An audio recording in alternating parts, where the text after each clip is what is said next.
I call the Wednesday, January 8th, 2025 Planning and Zoning Commission meeting to order at 7 p.m. Roll call. Charlie Schaus. Sean Koff. Chuck Smallwood. Steve Gribman. Jessica Bonniwell. Okay, if we could all stand for the Pledge of Allegiance, please.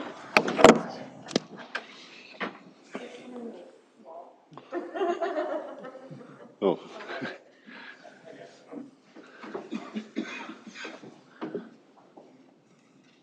They hit it.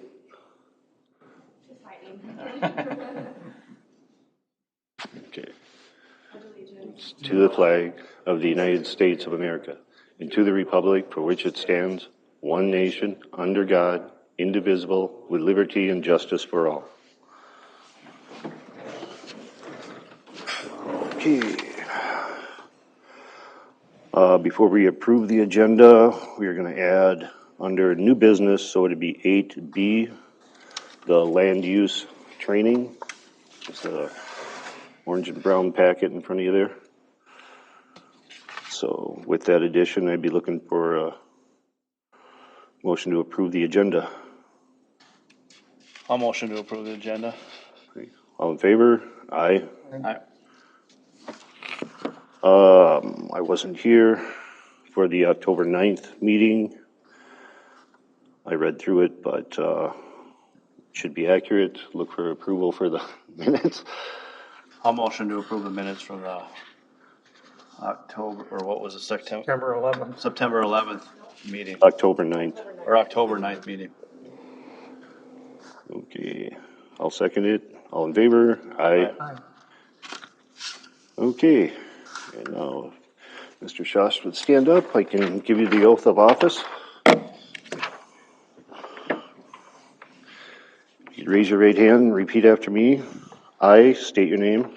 Sure, I, George Schaus, Do solemnly swear do solemnly swear that I support the Constitution of the United States of America, that I support the Constitution of the United States of America, the Constitution of the State of Minnesota, the Constitution of the State of Minnesota, and that I will faithfully, justly, and impartially faithfully, justify, and impartially discharge the duties of the Planning and Zoning Commissioner discharge the duties of the Planning and Zoning Commission for the City of Montrose, for the City of Minnesota. Montrose to the best of my knowledge and ability, so help me God.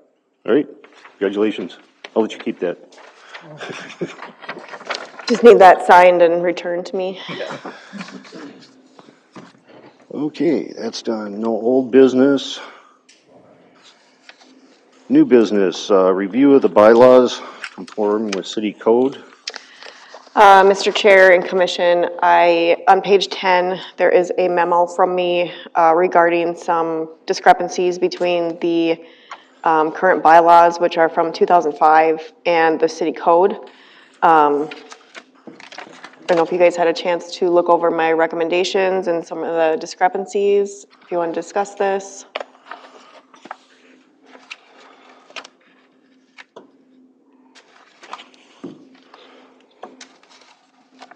So in the first discrepancy that I found was in Article 3 under Membership, Section 1.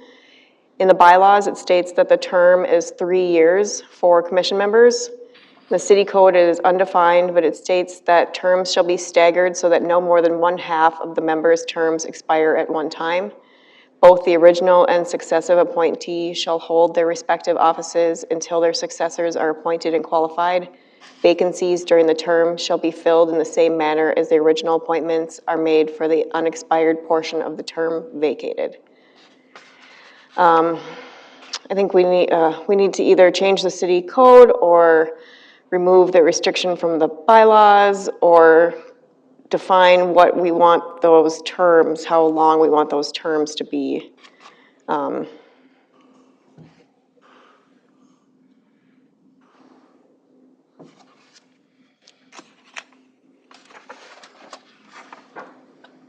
Yeah, I know this has come up a couple of times over the years and nothing's really been done about it. Right, and I kind of want to get this cleaned up so that moving forward, those things are clear, because I think we need to review everybody's terms and when they started and how far along we are, because I think some of them should have probably expired by now, just, with the change of everything and,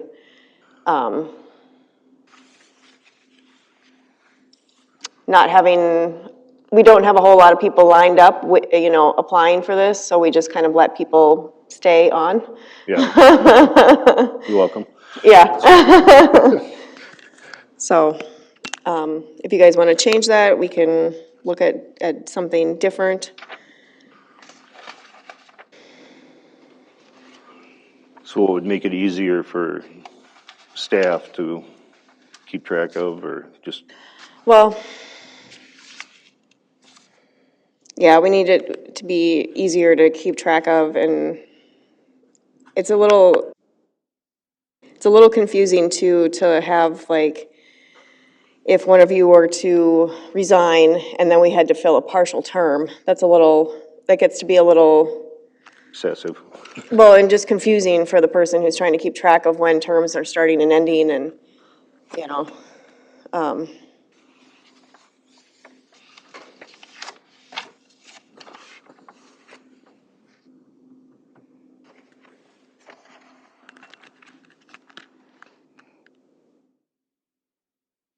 So we'd just be looking at aligning the bylaws to the, yeah. Otherwise, we can just review this tonight and I can maybe look at what some other cities have on their books and maybe find a better solution going forward. okay, yeah, because that's kind of what, what it was the last couple of times it's come up, and Yeah, and that would never came back around? Okay. Yeah. you get lost in the paper shuffle. And I'd like a full, I know we're down a few members tonight, and I'd like everybody to get. Yeah, I'd like to, everyone to be here to have a vote, for sure. The second section was Article 3, Section 2. The bylaws state among the membership shall be one ex officio member to be appointed annually from among all council members. The city code states that the mayor shall appoint a council member to serve as an ex officio member to the commission, privileged to speak on any matter without a vote, who shall provide a liaison between the commission and the council. The bylaws refer to it as membership, and so they're referring to it as a voting position. And I think that needs to be changed to conform with the city code. As a non-voting member that has a voice. Okay, So that one should be fairly straightforward. okay, Just motion to do that then and vote on it, or? No, I think we'll just review all of them tonight and and then I'll look into some of the ones that are more confusing and we'll come back and look at it. yeah, if we could get like a preliminary draft of how Yeah. everything would codify everything together. Yep, yeah, and get a draft going. Okay, The next one is Article 5, Election of Officers. An annual organization meeting shall be held on the third Wednesday in January at 7 PM. I just said my recommendation is that it needs to be updated to the current meeting date. okay, second Tuesday, or second Wednesday? Yep, to the second Wednesday at 7 PM, just for correctness, yeah. Probably just say the first regular meeting. The first regular meeting of the year, yeah, it would probably be better, then it doesn't have to, then we don't have to update it if we change the meeting.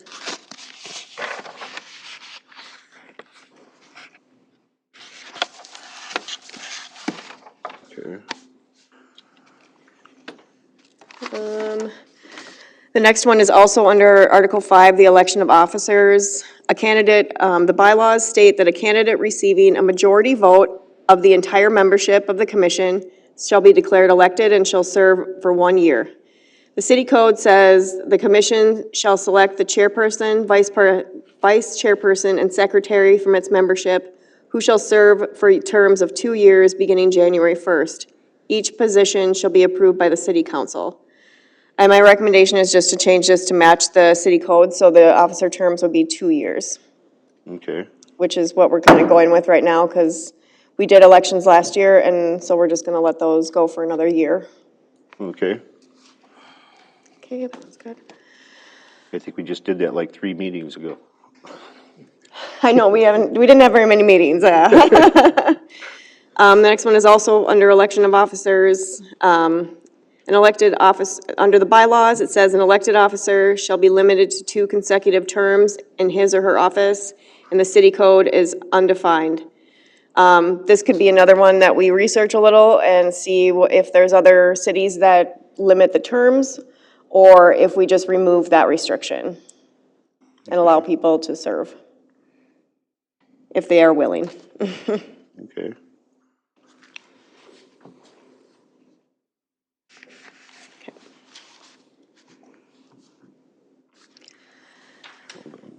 Article 6, under meetings, is the next item. In the bylaws, it states that the meetings shall be held on the 3rd Wednesday of the month at the community center. And this is similar to the other one, it just needs to be updated to either the current meeting date, probably the 2nd Wednesday of the month. Okay.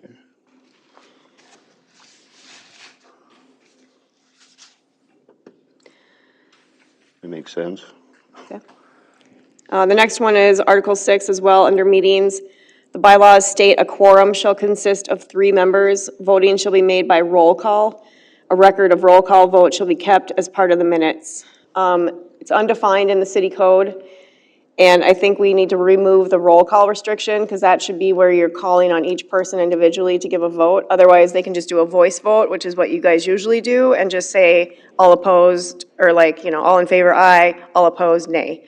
So Okay. I think that change is, if you guys are okay with that change, Yeah. not requiring a roll call, because we haven't been doing that anyway. Well, and that's where a lot of the confusion comes, because you look at one chapter, it I says know, one thing, I and you know. look at the other chapter. That's why I want to get these cleaned up, looked, because we are doing codification this year of our city code too, so we're trying to get everything in order, so. Okay, Yep. yep. All right, so I will research into a couple of those things, and I'll come back with a draft at the next meeting. Okay, Okay, thanks. awesome. Good job digging that up again. Okay, now where are we at?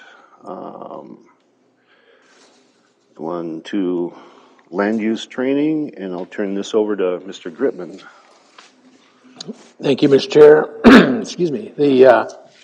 What I put together here is some materials that kind of assembled over the years just to give everybody a background about what Planning Commission typically does and what the city does when we regulate land use. So this is a little bit of a high view, but hopefully it'll give you a little bit of background about what the rules that apply to us and why we do this, and why it's a little different than what the normal city business happens to be. Land use planning is an activity that the state authorizes local governments to do. So it's the state power that has the authority, but they grant that typically to local governments to regulate land use. So that's the practice in Minnesota under Minnesota Statute 462. It says local governments can regulate land use, pass zoning ordinances, all these things that we commonly deal with. You may remember if you were observing some of the legislative activity last year, and it'll probably come up again, is that the state sometimes gets their idea that they should preempt local government and say, here's what we're going to do about certain planning and zoning issues. Last year it was prohibiting cities from having exclusive single-family zoning districts, requiring to allow multifamily everywhere, things like that. So every once in a while the state thinks maybe they should take it back or some of it back, but generally it's local government authority, but pursuant to state law. So we keep an eye on what the legislature thinks they can tell us to do, and that's the limits of our authority. Right now, pretty much all of it is in local government hands. Before there was zoning, it hasn't been around forever, but there has been land use regulation, and the way before zoning existed, which is probably at least 100 years ago now. But prior to that, if you have had somebody that didn't like what you were doing on your property, they would have to sue you for a nuisance. So you might be making too much noise, or you might be creating odors that negatively impact your neighbor in some way, they would have to sue you in court for a nuisance. And nuisance law is, it's hard to enforce, it's expensive to sue people. It wasn't a very good system for managing land use, because some people just dealt with it because it was too expensive to go to court. You didn't know what a court might say. Eventually somebody got the idea that if we have a consistent set of rules that were part of the local government law, that everybody would know what the expectations are. And so we would have less having to guess what a court might say about whether it's legal for us to do this on our property or for your neighbor to do that on their property. And that's what land use regulation is. There's a limitation on what your property rights are so that you don't negatively impact the property rights of your neighbors and they don't negatively impact your property rights. So it's kind of create a consistent system. That's what, that's how zoning law, land use law came into being. And probably the most important thing to remember that you might hear the term police powers.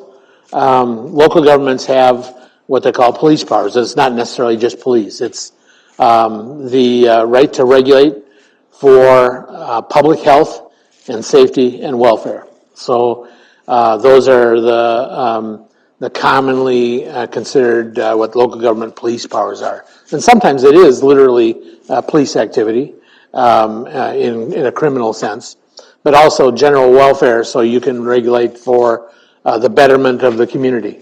And for public safety, certainly a pretty clear one, and that could include things like utilities or those kinds of things that are public safety oriented.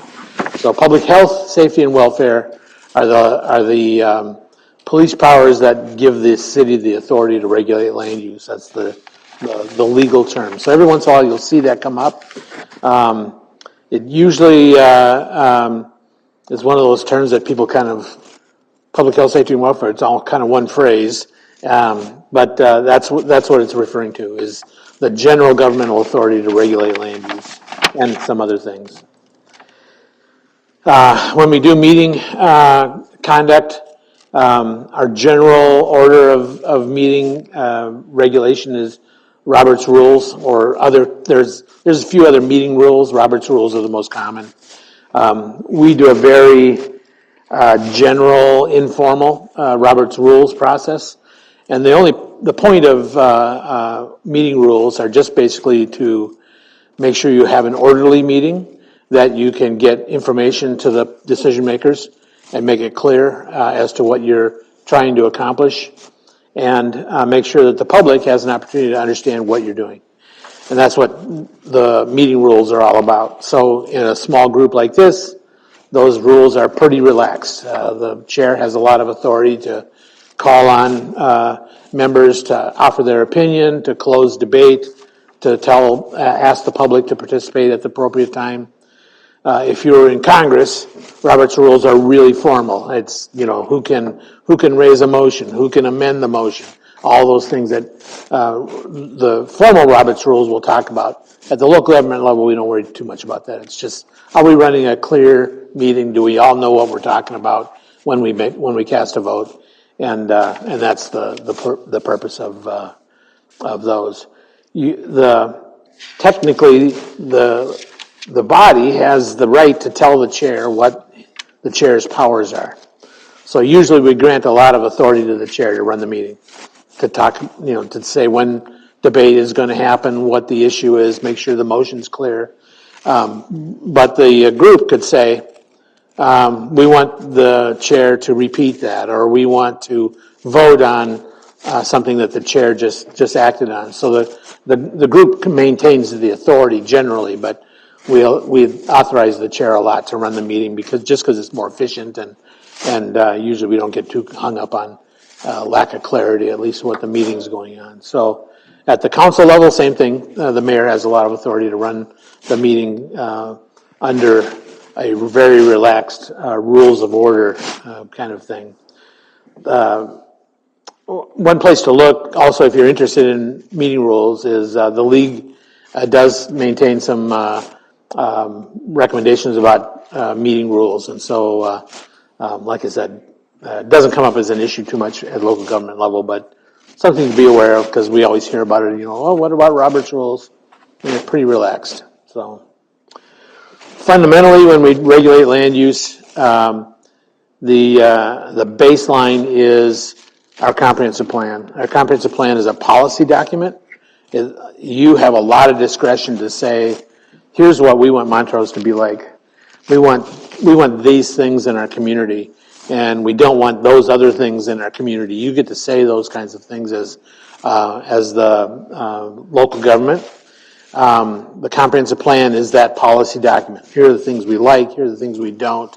Here's how we want our city organized, or here's how we want it to look. All of those are broad policy statements. And the most common aspect of the comp plan is you see that future land use map. It'll talk about there's going to be low density residential, and here's going to be some commercial, here's going to be industrial, kind of that generalized land use map. That translates pretty closely in Montrose to our zoning map. So R1 single family, R2 or 3 multifamily, business B1 downtown commercial, B2 highway commercial. The maps between the comprehensive plan land use map and the zoning map, they look the same pretty much in Montrose, but they're technically two different documents. The land use plan is part of the comp plan is a policy document. The zoning map is an implementation tool. So that's an ordinance, that map, the zoning map. You adopt that, and that's just like adopting a specific set of code language, just like you might as part of your bylaws or part of city code. So the map is just like that. Comp plan is the policy document, and then the zoning ordinance is an implementation tool for your comprehensive plan. A lot of times when we're thinking, if somebody wants to rezone their property, you'll look to the comprehensive plan for guidance. What does it say about you, about this particular land use in a particular area? And then you will then say, yeah, this rezoning meets the comp plan, or it doesn't. We can't make sense of it given the way our comp plan talks about. So we always want to try and be referring to comp plan language, especially when we're talking about that land use zoning level. So and that's really a staff job to let you guys know that. So here's what the comp plan says about a particular proposal, and here's why the zoning ordinance looks the way it does as a result. So the burden really is at staff to kind of give you that background. There's a little graphic in here. It's a triangle, and when we think about the land use things that we do, at the bottom is that comprehensive plan. That's your policy document. And what's relevant about this triangle is at the bottom of that is where you have your most discretion.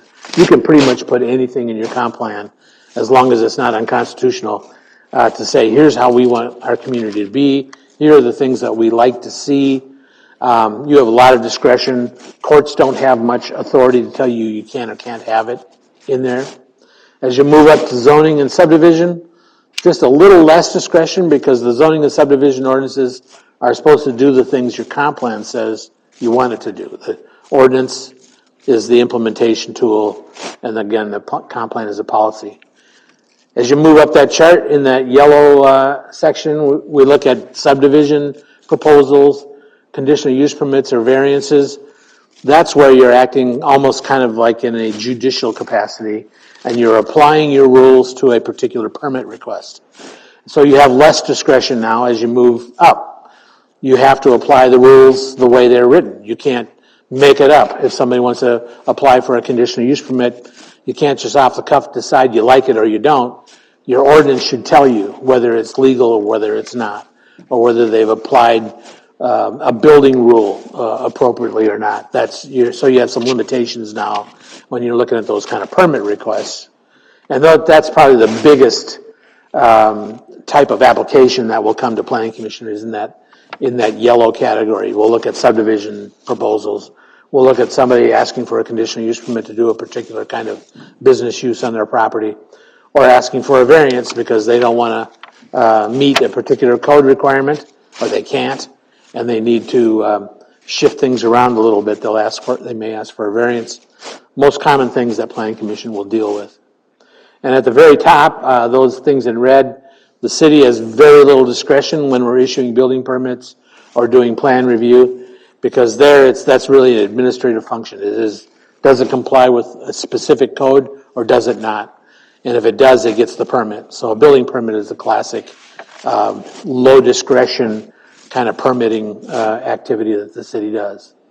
So, And those codes that they have to follow on the building permits are from the zoning subdivision ordinances or the document? sometimes zoning subdivision, sometimes building code or fire code or, So some of it could be state, yep. A lot of it's a lot of it's state, okay. Right.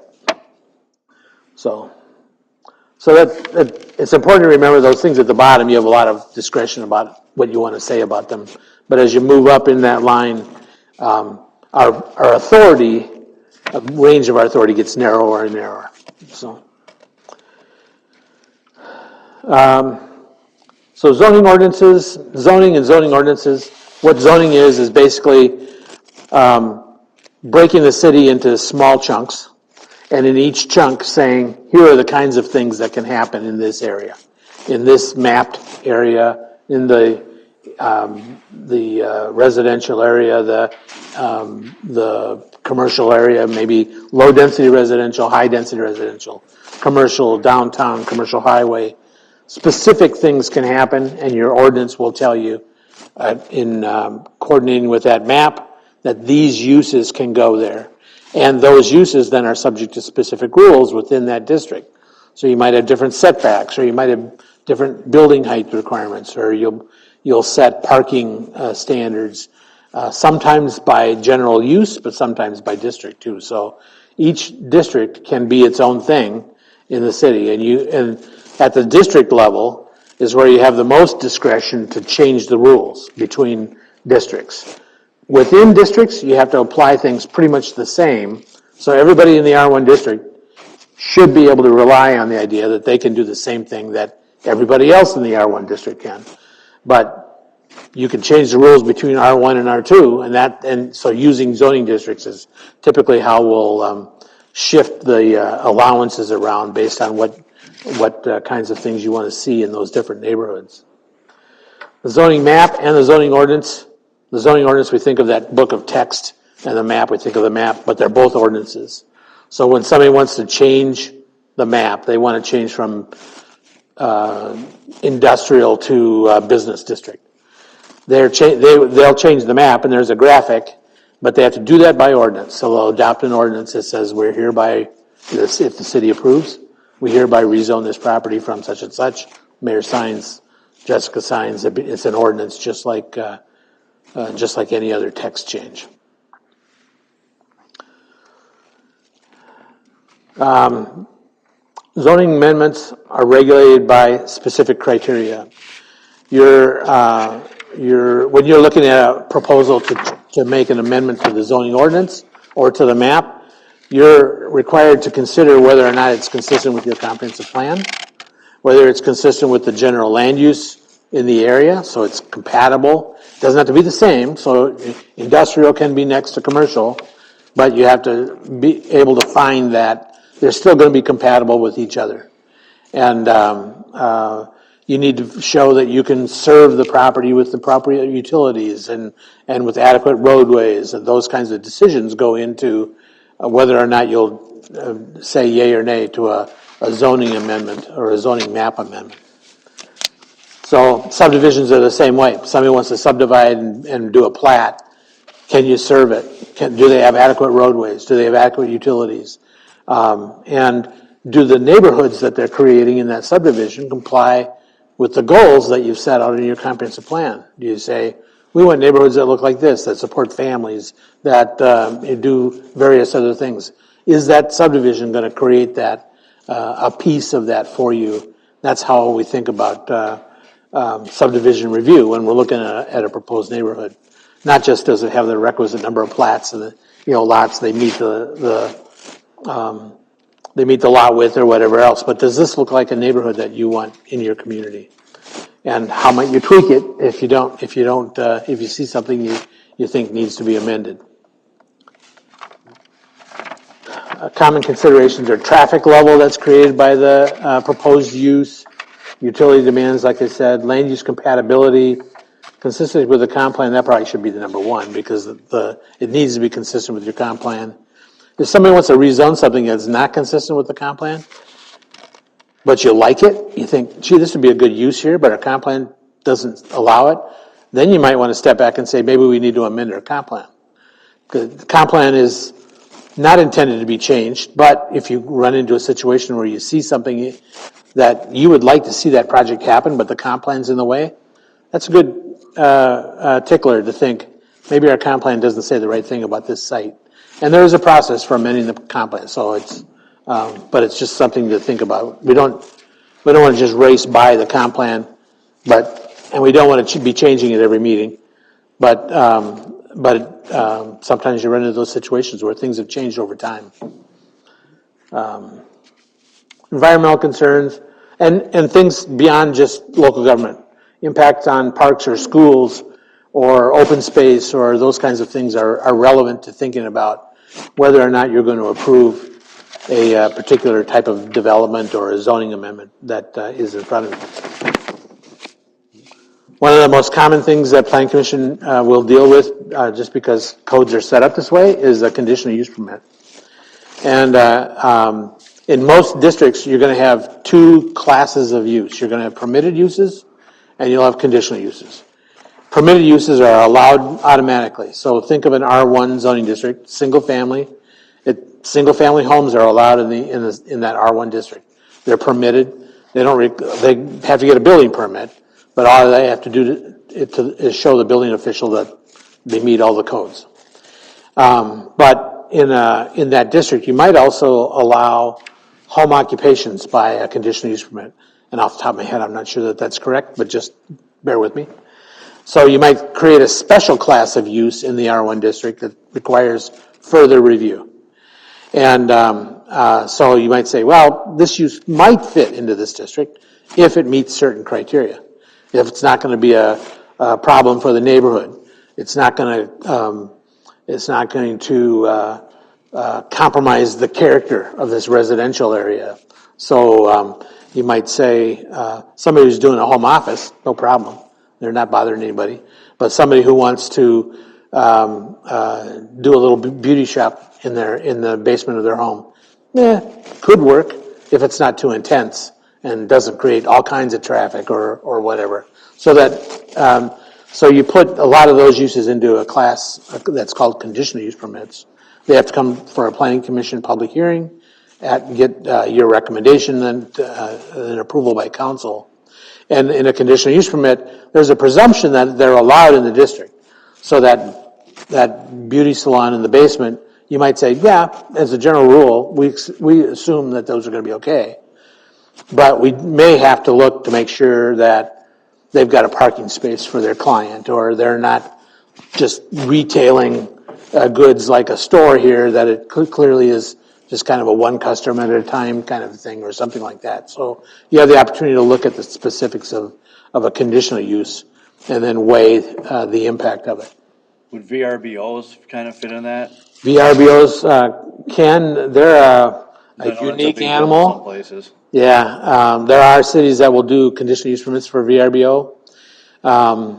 There are some cities that will say those are essentially hotels. We don't allow those in our residential district. So there's a lot of different ways that they get treated, but yeah. Right, okay. Yeah.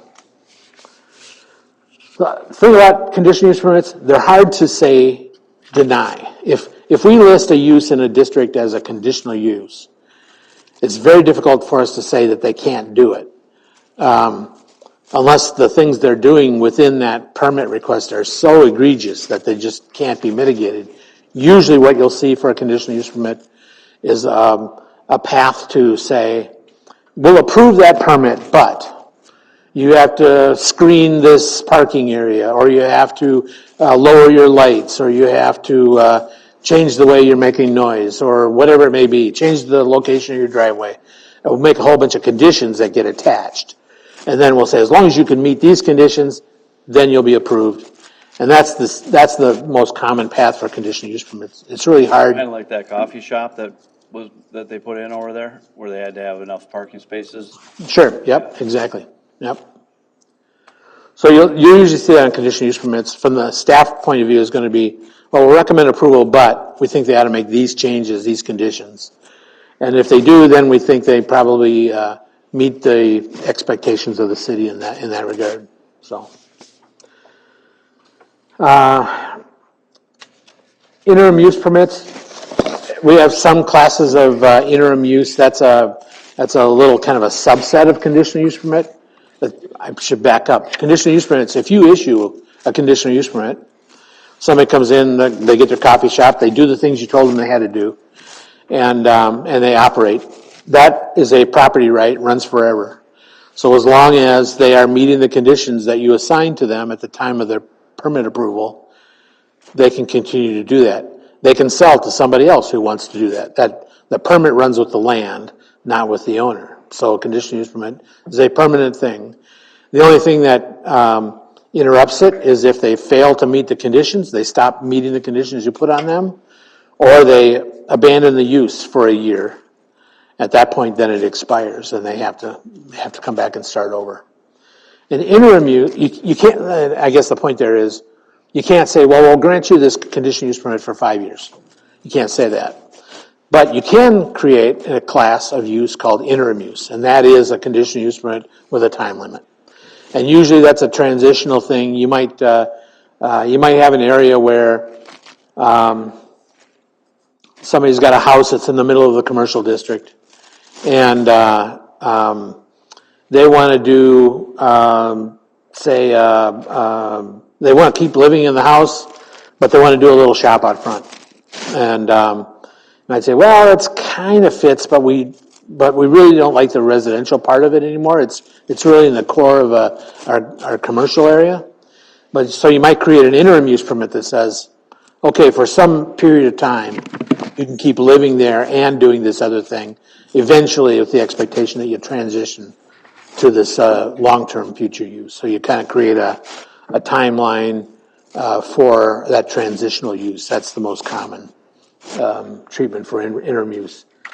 Some cities use them a little too much, thinking that they can just tie everybody up with time limits all the time.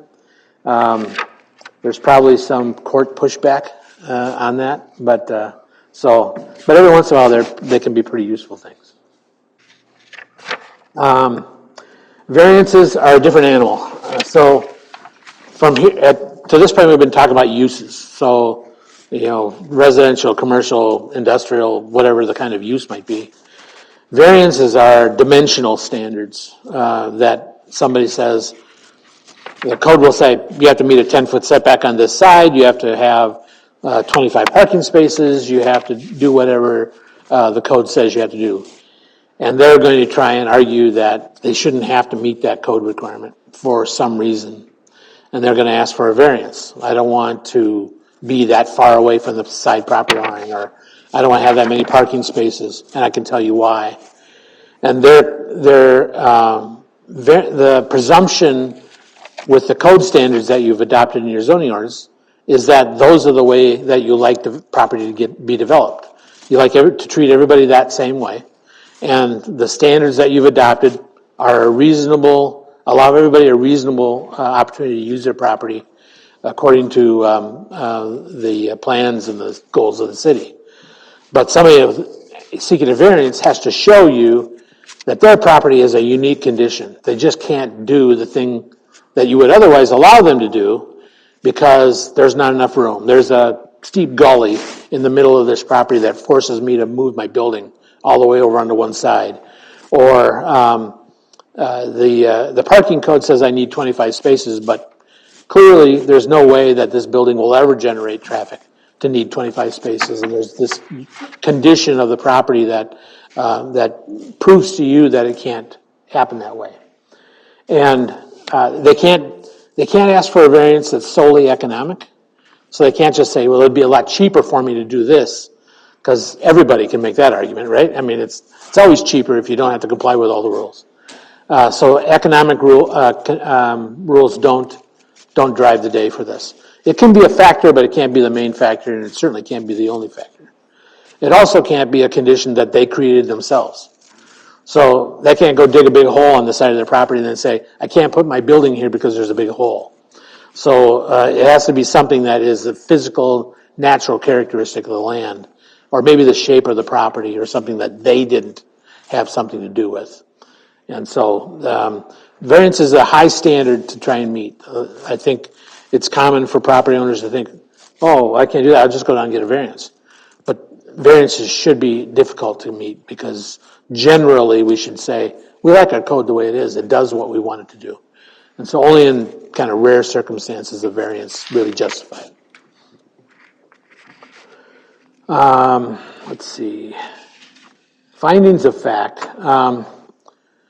This is really kind of a staff duty that you should see when you're looking at a proposal.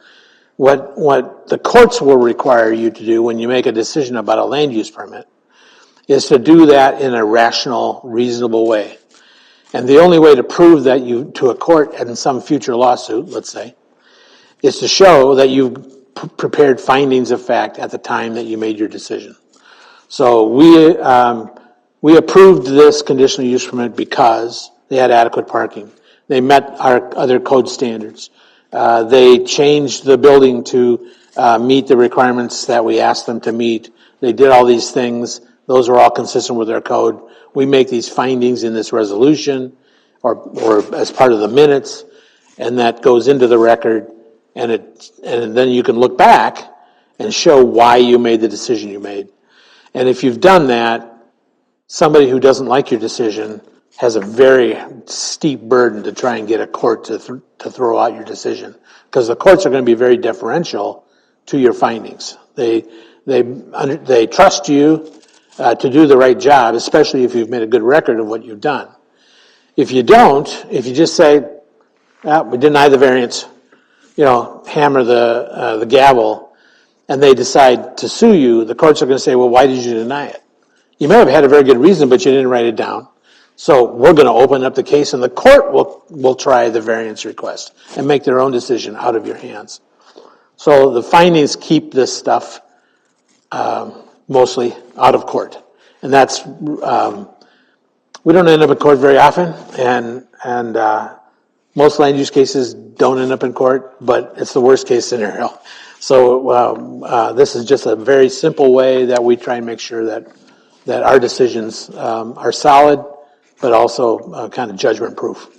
So you may see resolutions with findings of fact. That's what they're in there for. It's not just pablum to make more paper. You'll hear us every once in a while talk about the 60-day rule, and the way in Minnesota, the state gives us a fixed amount of time to make decisions on zoning and land use requests. So somebody comes in and asks for a conditional use permit, or a variance, or a subdivision. We have a fixed amount of time to make a decision, and that means from the time that they apply and give us everything that it constitutes a complete application to the end of the period when the council says yes. In most cases, it's 60 days. The state gives us an extra 60 days if we decide to take it. So somewhere we can, in that first period, we have a lot of discretion to say, we're not going to get this finished in 60 days. We give the applicant a notice that we're going to take another 60 days. So we say 60-day rule, but it's really 120 days. So, but we have that much time to make a decision to get to council final decision at that time. And subdivisions are 120 days by statute too. So we have to approve the subdivision within that amount of time. If we don't, if we blow the timeline on day 121, the applicant can come in and say, well, you didn't act, I'm approved, just the way I applied. So even though you may have wanted to make some changes to my plan, this is the plan I gave you, you didn't act on it, now it's approved. So we have to be vigilant again, this is kind of a staff function, vigilant to make sure that we're giving you the information, getting things on the record so that we're within that time frame and we don't blow that date. Now, as long as we're aware of the date, we shouldn't have that problem. And if we do get near the end and there's still complications and the council's still negotiating with an applicant, the council still holds the hammer, because prior to the end of the 120-day period, the council could just say, look, if you're not going to change your plan or you're not going to continue to negotiate, we're going to deny this. But the applicant can say, I'll tell you what, I'll give you guys another 90 days. and so the council has a lot of authority or leverage to ask the applicant to extend. But it's just a timing thing that we have to pay attention to. You'll see us mention it every once in a while, that especially if the planning commission ends up tabling something, for whatever reason, we ask an applicant, you got to come back with more information. We're not ready. You haven't given us enough. Once we've tabled it once, probably then the clock is going to start ticking. So we're going to encourage you to get to a decision point so that it can move to council still within our timeline. So that's just something to be aware of. It's not just us getting impatient with you. So subdivisions, Montrose will be looking at subdivision requests over some period of years here, and we're kind of in a pause because of sewer treatment capacity. But once that is back in line, you're likely to see a lot more subdivision requests. Those come to you in What did you preliminary say the plat. pause is for?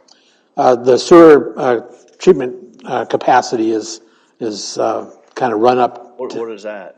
How much sewer treatment we Oh, can. sewer, sorry. I'm sorry. I got you. I didn't. I can't hear, so. I wasn't. So there's a regulation on how much sewer you have to. We just we have so much capacity in the plant, and so we're getting close to the limit. City's working on doing some things to push out of that problem, but we're still a couple of years away. So right now, developers are kind of watching.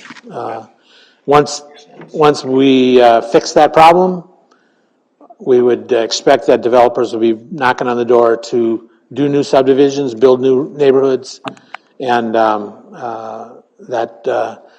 those are big projects. When we see subdivision projects, the development packet that comes with it is 30, 40, 50 pages of full sheet plans and engineering detail, and so we work to kind of drill down to the necessaries for planning commission on that. Engineers look at those in detail as well, and depending on the size of the plat, it can be pretty daunting.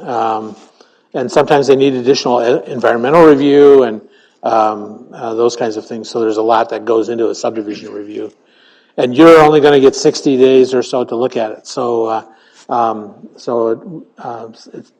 it can be, like I said, kind of daunting when you have a lot of subdivision in front of you.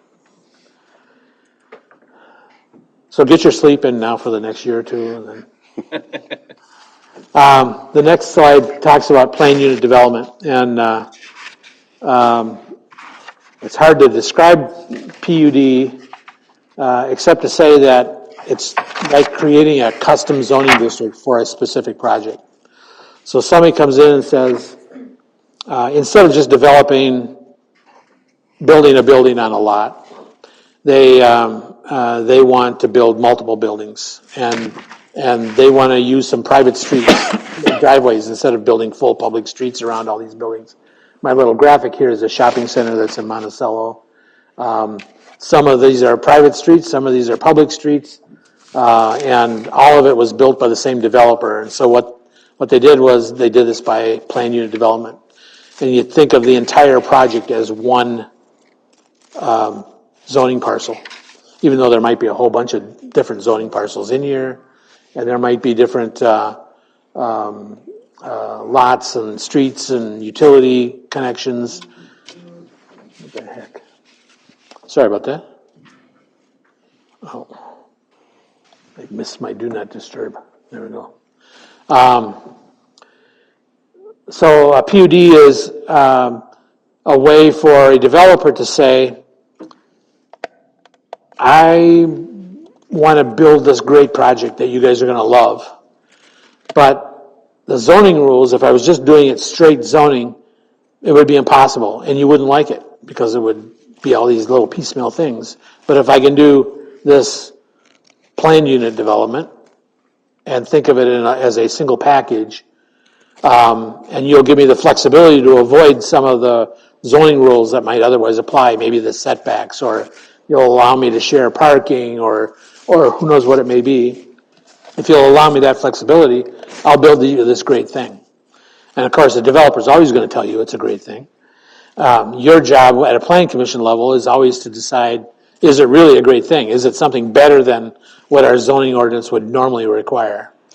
And when we look at planned unit development, we're almost always saying, we're going to give you this flexibility. You can ignore these particular zoning rules, but you have to show us, Mr. Developer, all the great things, why these are better than what we would expect than just a standard project.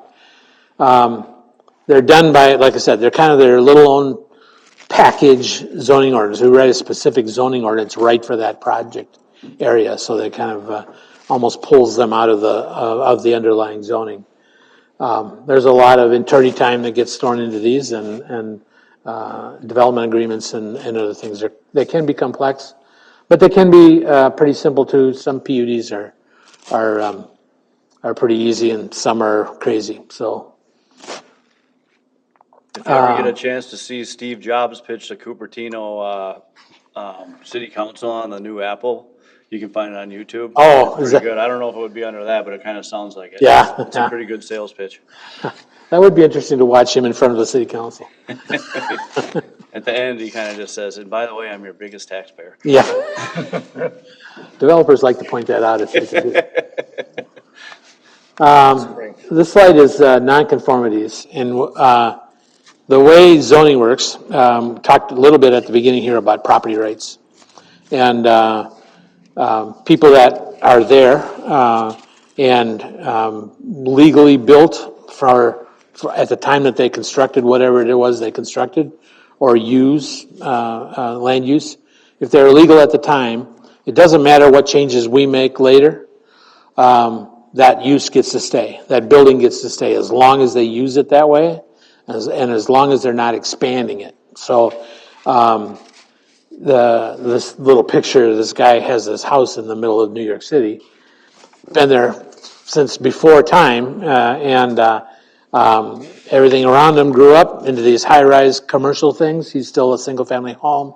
He can still do his single-family home. He can't expand his home. He can live there. He can sell it to somebody else who wants to live there as long as they keep using it as a single-family home. But once that's removed, then the development on that site has to meet compliance with the code. So you'll hear grandfather right. You're probably familiar with the term. That's what that property has. That's an informal term, but we say they're grandfathered in the way they are. They can change. They can maintain. They can even tear it down and rebuild if they do it within a year under Minnesota law. But once it's gone for a year, then they lose those grandfather rights. Annexation, just a little bit of a cover on annexation. As Montrose grows, we grow out into the townships around us. And so we need to annex that land into our corporate boundaries. Usually we do that by orderly annexation. There's 3 ways to do annexation in Minnesota. And usually that's a joint agreement with the township to say, in this area, both the township and the city agree this land will get annexed into the city limits, and then the city will have land use authority over that land once it's in. There are a couple other ways that annexation happens. In some places, if there is no orderly annexation agreement with the township, property owners can petition if they're adjacent to the city, and the city can just annex them by passing an ordinance.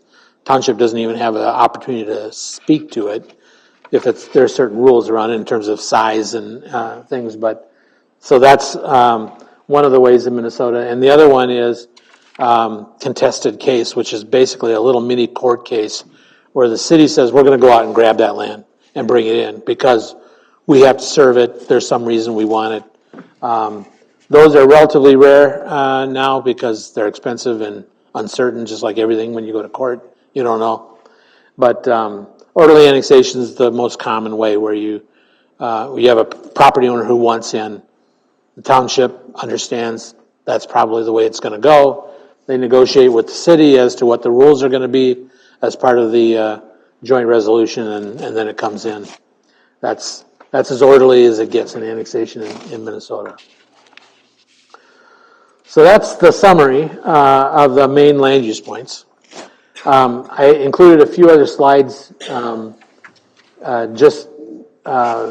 you can look at them as you wish, but the third additional one talks about Planning Commission and the Planning Commission's role in local government. This is the third slide after my questions slide. And the Planning Commission's role is to look at, as an advisory group, look at development applications and decide whether or not, in your opinion, it's consistent with the guide plan that is set up for the community. Is this the way we want the city to grow? Are there some things about this project that we think need to be changed to meet the direction we're looking for?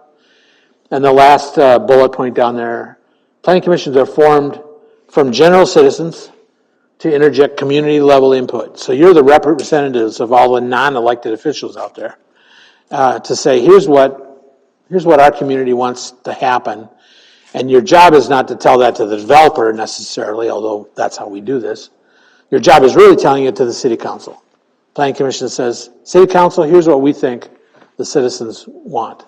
The city council will do as they wish, not necessarily always as the planning commission may wish, but that's your job. You're serving as the general public, looking at these projects as they come in, and so it's a unique role in local government because we don't have a planning commission for general finance or all these other things that the city does. There's a park commission for park purposes, but even that is not mandated by state law, and this one is. Planning commissions are part of the statutory scheme for regulation. So land use is a unique thing in our government process, and so thank you guys for serving. Thanks, Steve. That was very informative.